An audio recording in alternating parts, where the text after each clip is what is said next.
22.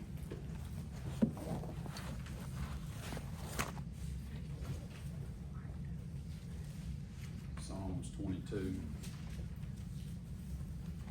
Paige, did she start that? Yes, she did.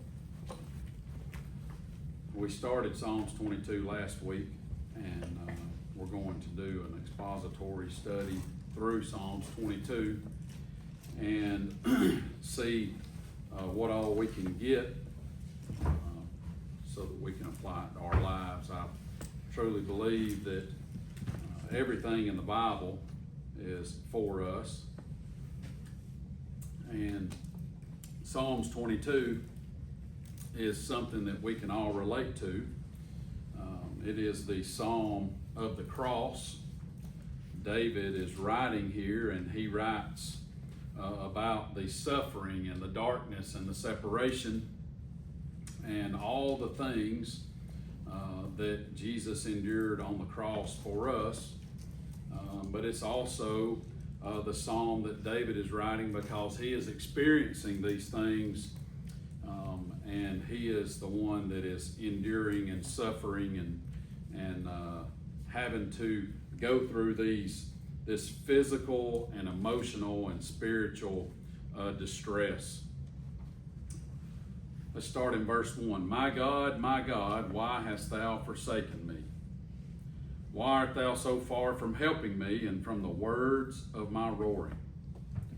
We talked about verse 1 last week, and we noticed a few things that I think's important for us to remember through this entire chapter. And the first thing is that David continues to call God my God, and it's important for us when we're going through these things in life that we remember that we have a God that cares, and we have a God that wants to be involved, and we have a God that has a personal relationship with us. He says, my God, why hast thou forsaken me? David feels forsaken. He feels like God is far from him. Why art thou so far from helping me? Far in distance from me, and also a long ways from helping me. And from the words of my roaring. This roaring has two ideas to it. One is the roaring of a lion that you can hear from a long distance. And that indicates that David is calling out with everything that's in him, as loud as he can, in his roaring. The other in this roaring has the idea of the cries and the voice that's lifted up from pain and from suffering. David is in a place of pain. He's in a place of suffering. He's in a place of separation. He is calling out to God. We also remember that Psalms 22 is also the words that Jesus used when he was on the cross, and he calls out to God in Matthew chapter 27. And in Mark chapter 15, these same words are recorded that Jesus said when he was enduring that darkness on the cross. See, David feels forsaken. Jesus was actually forsaken when he was on the cross. See, God could look upon his son when Jesus was bearing the burden of our sin. 2 Corinthians 5:21 says, for he hath made him to be sin for us, who knew no sin, that we might be made the righteousness of God in him. See, God cannot look upon unrighteousness, yet he looks upon us. And the only way that he can look upon us is because his son died in our place, and he took upon him our sin, and we took upon ourselves from him his righteousness. Let's look at verse number 2. Oh my God, I cry in the daytime, but thou hearest not, and in the night season, and am not silent. Oh my God. What do we see here? It's still my God. He is still feeling forsaken. He still feels far away. He still feels that God cannot hear him, but he's still my God. We need to remember in these times that he's still my God. He says, I cry. Crying, this pain, this suffering, this hard time that he's going through, this crying that he's doing. He's crying out to his God. It says here, in the daytime, but thou hearest not, and in the night season. So he's crying out day and night. There's no stop. There's no pause. There's nothing that is comforting him in his crying, in the day and in the night. And then he finishes that verse and says, am not silent. There is no time in his life right now that he's not crying out to God. Did you imagine David being the anointed one, David being the chosen one, is calling out to his God who told him that he would be king, who promised him the throne, who promised him that our Savior would come from his seed, yet he's crying nonstop day and night to God, and he is getting no response. This continual prayer, no answer. This needs to remind us, if David is a man after God's own heart, that even God's faithful servants, sometimes we experience seasons when heaven seems silent in our life. That's a hard thing to understand. It's a hard thing to accept. That the Bible tells us that if we call on him, he's going to hear us. It says he's going to hear us. It also says that the Lord wants to answer our prayers, and it lays out guidelines that we are supposed to follow for him to answer our prayers. But it does not guarantee you when he's going to answer our prayers. We need to learn to persevere and to endure in prayer in times of silence. See, God uses these times of silence to build our faith and to help us. We need to have this faith that is Christ-like. We need to understand that even when we can't see or hear or feel him, he's still with us. Unanswered or delayed prayers, they don't mean that God's unholy. It don't mean that God don't care. It just means it's not time. He has a purpose for this silence. He has a purpose for these feelings that we're enduring, and we need to understand that he has a purpose for this, for us. It's not him forsaking us. Let's look at verse 3. But thou art holy, O thou that inhabitest the praises of Israel. It's one of my favorite verses. I use this verse on a regular basis when I talk to my church family and when I talk to folks, that when they tell me that they're going through a hard time and their prayers are not reaching the Lord, they feel like the Lord is not listening, and I say to them, have you praised him? And some folks, myself included, don't want to do much praising when things ain't going good for you. We don't want to celebrate the season of hardship. We don't want to celebrate it. I'm no different. I don't want to either. David says in verse 1, he's asking God, why have you forsaken me? He says, why are you so far from me? Why are you so far from helping me? Why can you are so far away you can't even hear me when I'm calling out? And then he says, I'm crying in the day and in the night. I'm never silent. Nothing. But I think it's an amazing thing that we see is this turn in mindset in verse number 3. But he's changing directions. Thou art holy. He's saying even though God he feels forsaken and that God is not helping, and that God is not hearing, and that God is not responding, he says, thou art holy. He recognizes that God is still a holy God. And we also need to remember that just because we're not getting the result we want, that God is holy and he has a perfect plan for our life. And then he makes that amazing statement, O thou that inhabitest the praises of Israel. That means that God lives in. Where is his habitat? Where does he live? He lives in our praises. You having a hard time getting a hold of him? Praise him. He lives in the praises. He lives where praise happens, and he lives where sacrifice happens. Guaranteed.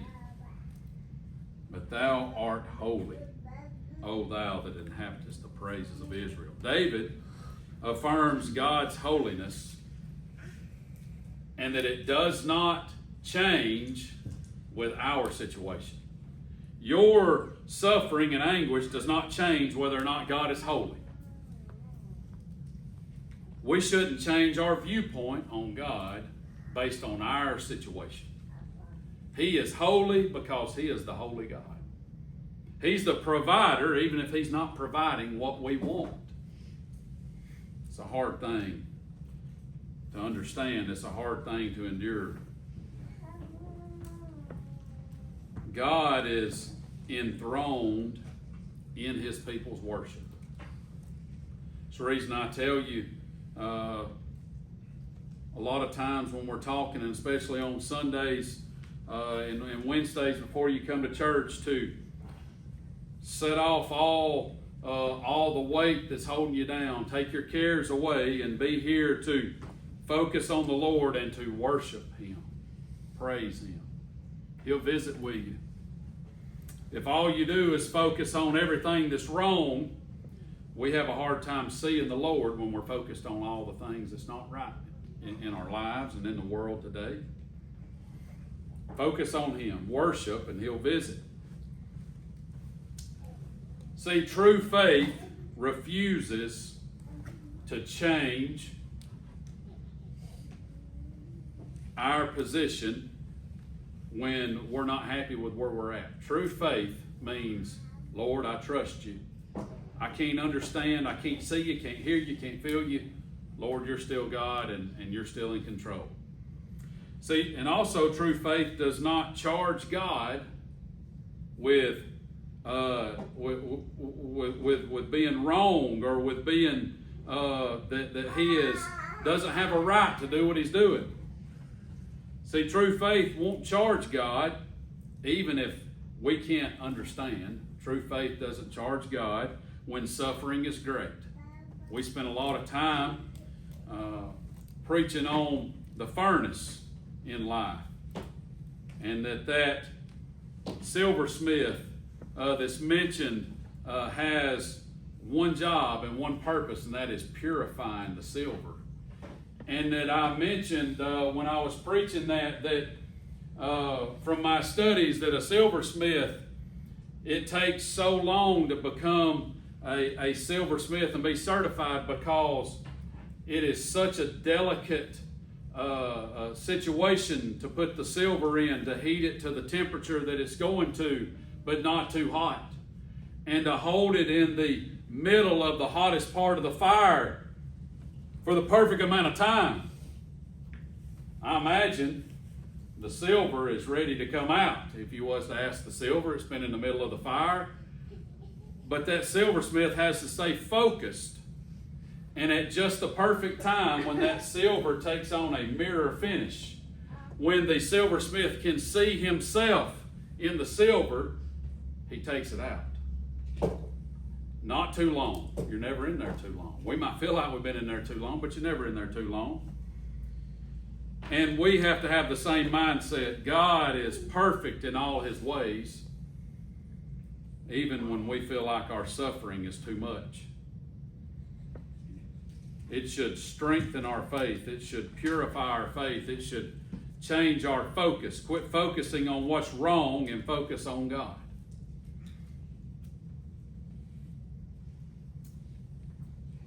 verse number 4. Our fathers trusted in thee. They trusted, and thou didst deliver them. Our fathers trusted in thee. They trusted, and thou didst deliver them. What's David saying right here?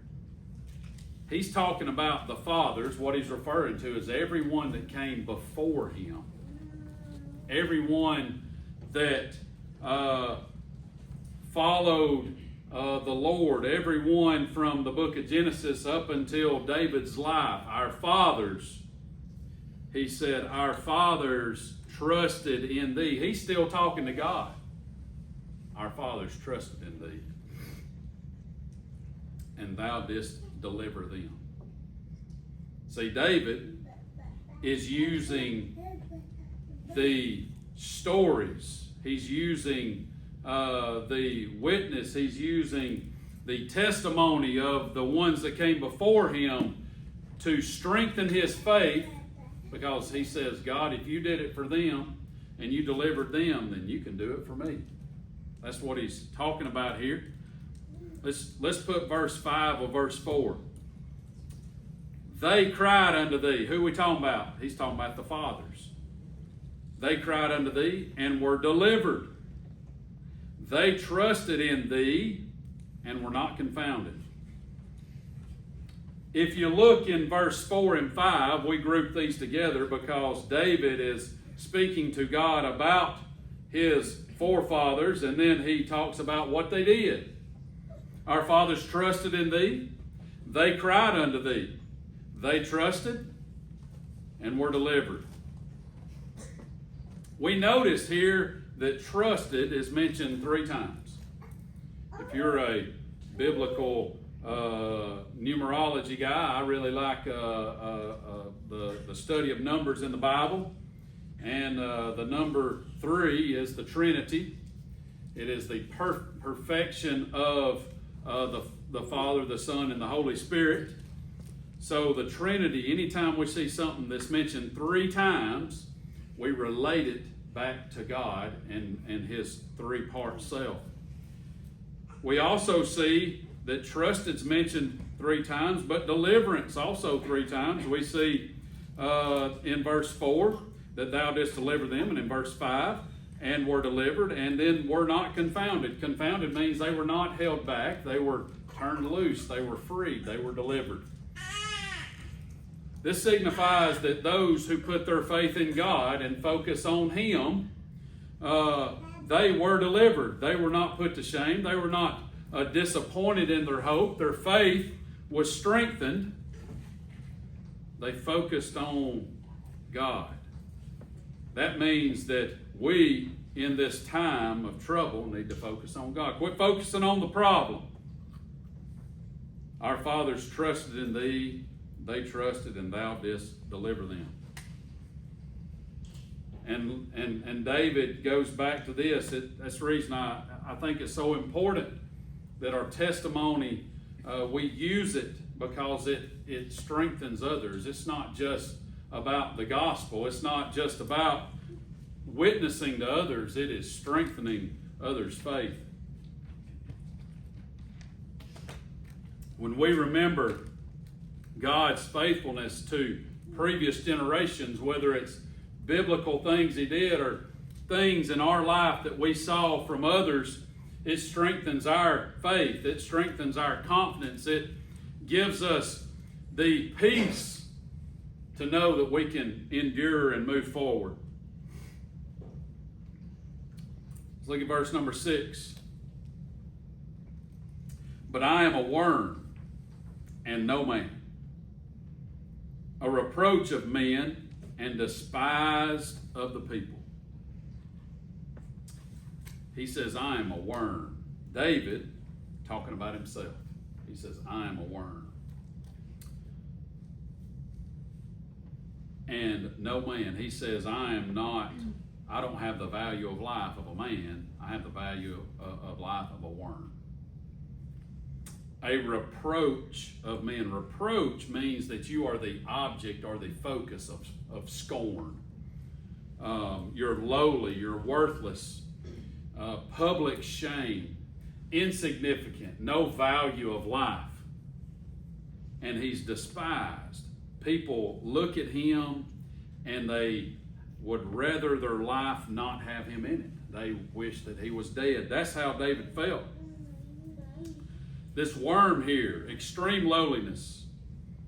David, and ultimately Christ, before he was on the cross and when he was on the cross, was treated as beneath human.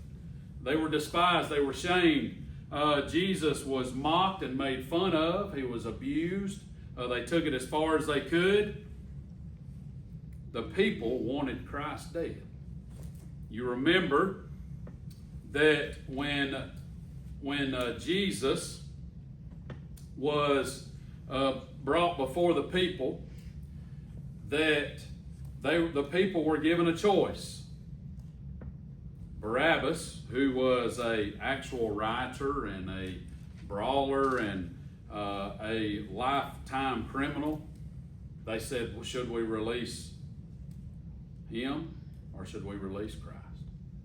And they said to crucify Christ. They wanted Christ dead. David here is feeling that way. Christ endured those feelings. If you look at Philippians chapter 2, verse 6 through 8, who being in the form of God, thought it not robbery to be equal with God. See, Christ was God in the flesh, but made himself of no reputation, and took upon him the form of a servant, and was made in the likeness of men. And being found in fashion as a man, he humbled himself and became obedient unto death, even the death of the cross. God allowed his son to be sacrificed for us. Jesus took on the form of a man, and not just a man, the man that was hated and the man that everybody wanted to die. His death was for them. They didn't understand it. Jesus went lower in humiliation than any human has ever had to go or will ever go, so that we can have value. See, he took on our worthlessness so that we could have the riches of his kingdom and the righteousness of his kingdom. We can be accepted before God because he made his value of nothing so that we could have his great value. What an amazing thing. Let's look at a couple more verses here. Verse number 7 and 8, we'll look at them together. Verse number 7 and 8. And they that see me laugh me to scorn. They shoot out the lip. They shake the head, saying, he trusted on the Lord that he would deliver him. Let him deliver him, seeing he delighteth in him. Man, David, the chosen one, the anointed one. David says, and they that see me laugh me to scorn. What are they doing? They're insulting him. They're making fun of him. When they see David suffering, they are celebrating. It says they shoot out the lip. When you look up this phrase and you look in the original writings and you see the translation, it is like sticking out the tongue or making a funny face at somebody.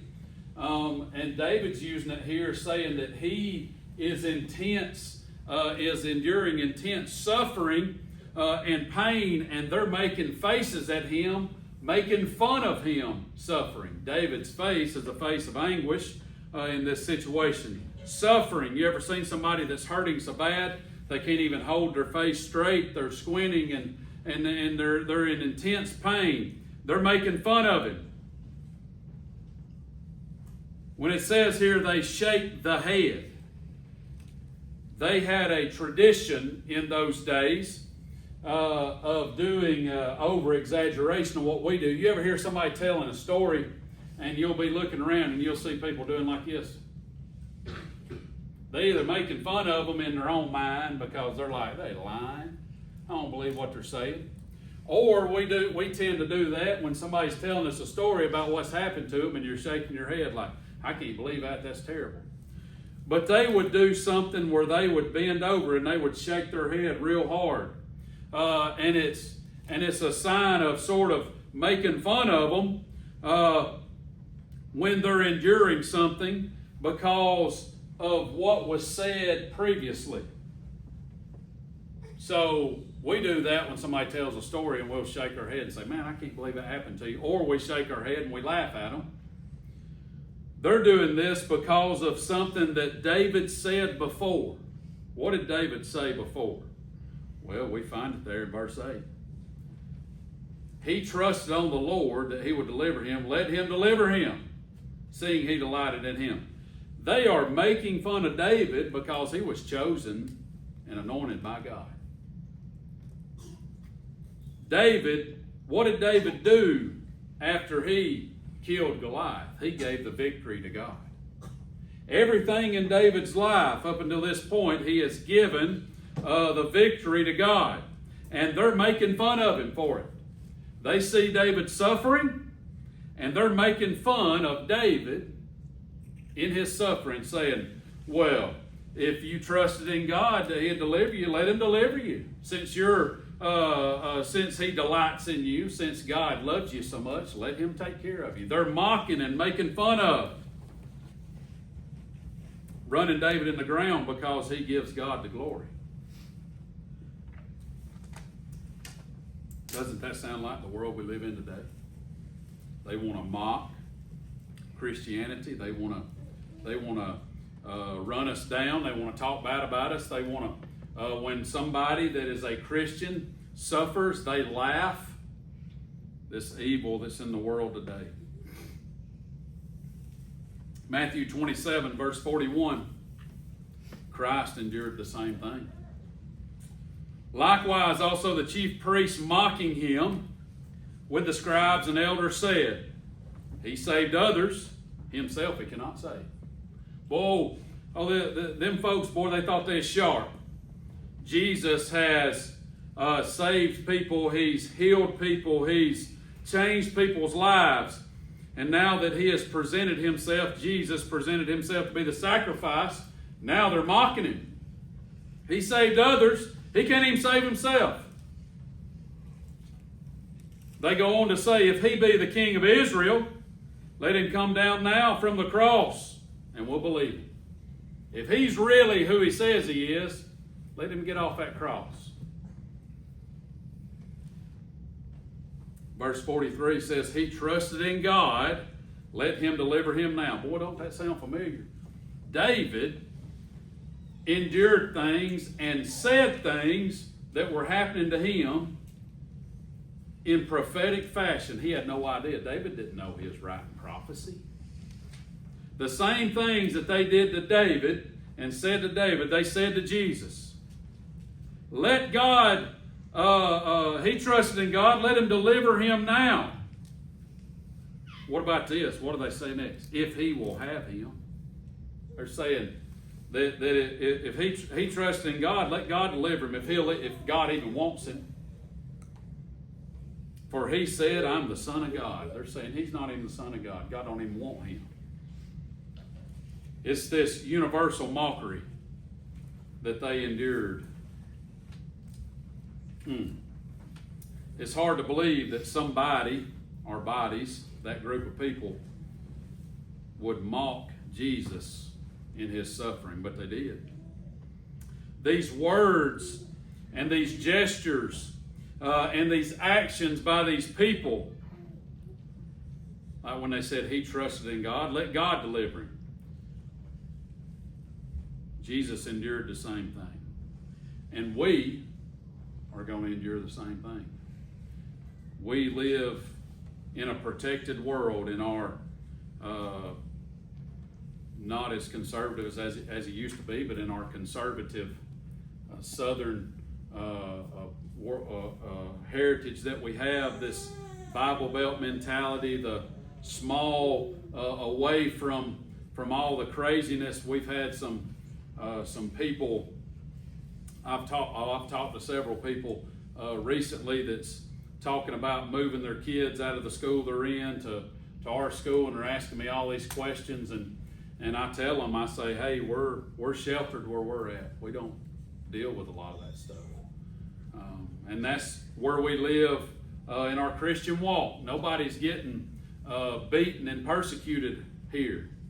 I'm not saying it's not ever going to happen, but I'm saying that we don't deal with that. David dealt with it, and Jesus dealt with it, and Jesus said, they're going to hate you because they hate me.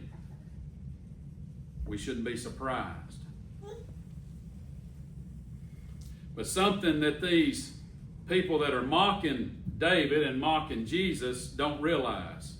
See, they think that this suffering that they're enduring is because God's rejected them. No, it's because God is making them the sacrifice. It's because God is using David he's using him as a sacrifice for us. He used Christ as a sacrifice for all mankind. Their sacrifice and suffering is for us to strengthen our faith and to help us and to give us salvation. See, faith is going to be mocked a lot of times when we're suffering. But God has a final verdict or a final decision on that situation.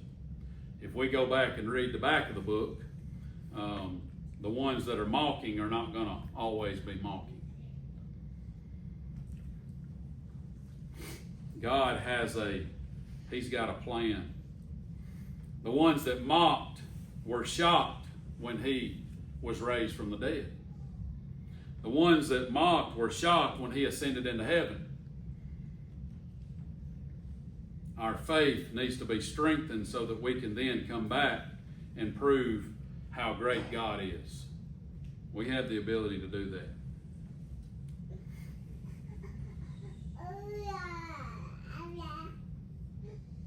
Let's look at verse 9. But thou art he, this is now David talking about God again.